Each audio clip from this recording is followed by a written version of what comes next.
Welcome, my friends, to another episode of BTD Science. Today I've got the heli pilots versus the Dartling guns, and of course we want to test out some sort of early round gameplay, see which one of these guys are actually better to start off our game with.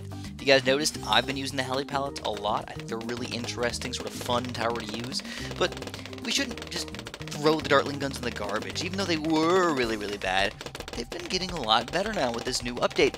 So what we're going to test out is sort of some group pop power in here. We're going to start off with some yellow balloons, some pinks, some whites, and zebras, and things like that. And then we're going to move on to the Moab and the BFB, which are going to be obviously very interesting as well. So keep in mind that there are 3 heli pilots and there are 4 Dartling guns. These are 1-0 heli pilots versus 0-1 Dartling guns. So they don't actually have the increased accuracy yet. They're kind of just flailing around and throwing darts all over the place. And for this map, it really doesn't matter. But for the other maps, it might matter a little bit. Now, usually when people are buying heli pellets, like the maximum popping power you can get out of these heli pellets for the price is usually just getting the 1-0s. The quad darts are awesome. You're paying $1,200 for the heli pellet in the first place, but you can double their popping power by getting the quad darts for only $600. That's why a lot of people like this. So what you've noticed so far is that we've been sort of tied, I would say. You know, I locked all of my heli pellets kind of in the middle of the map right there because I felt like if every single dart was hitting these guys, if they were chasing, they would get their max popping power out of here. And it seems like they are doing a really good job, but you can tell the Dartling guns just have more power. They're easily owning these group balloons over here.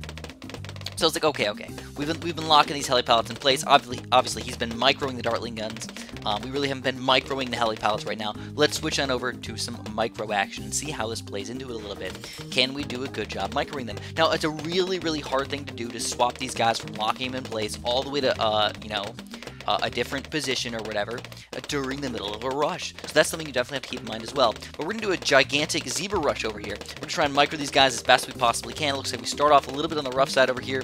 Dartling gun's still kind of just shooting all over the place. But it looks like in the end of this zebra rush right here, I think the Dartling guns are still going to win. Even though they have to stay in one spot, they still end up losing some lives, but they don't even lose the game. We actually lose all 150 lives, where he loses only about 100 lives so far. So far, what are we thinking, man? Well, as far as group balloon pop power, just brute force killing power, it seems like these Dartling guns are just the way to go. Even against those gigantic regen rushes where they can't move around and aim the very specific first balloon, heli pellets still just don't have enough power to keep up with these guys. So now we're going to test out against a Moab, and what it looks like is, you know, that the heli pellets are actually going to pop them up just a little bit faster, but again, because the group balloon popping power is just a little bit lower, they're going to take a little bit longer to actually fully pop this Moab.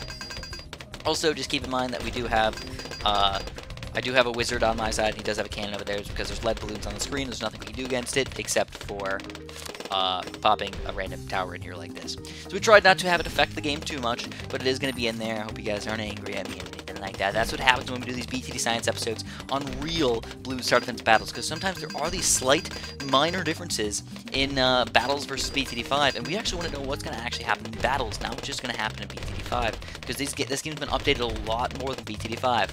Alright, so we are playing on Play with Fire, so that means every single rush has been completely even on both sides, and of course the BFB is going to come out at the exact same time on both sides, so now we get to actually see what's going to happen here. Now, this is a sort of slight problem with doing Play with Fire and a Battles Mirror right here, is that we're not really spending our time popping the BFB. We're actually spending our time popping the natural blues right now, you know?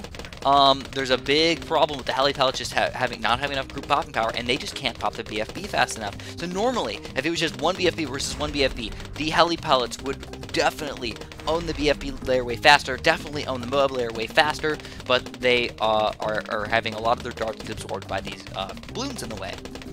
Anyways, in the end, you can't really tell exactly what happened with the BFB, but it looks like overall heli pellets were just slightly worse, about even, but slightly worse, and overall it was a fairly even battle. But overall, with an overall, the heli pellet seems like it's a little bit worse than the Dartling guns, and I would actually recommend to start off with maybe some Dartling guns at the beginning of your game instead of heli pellets. Thanks so much for watching, and have a super duper delicious day.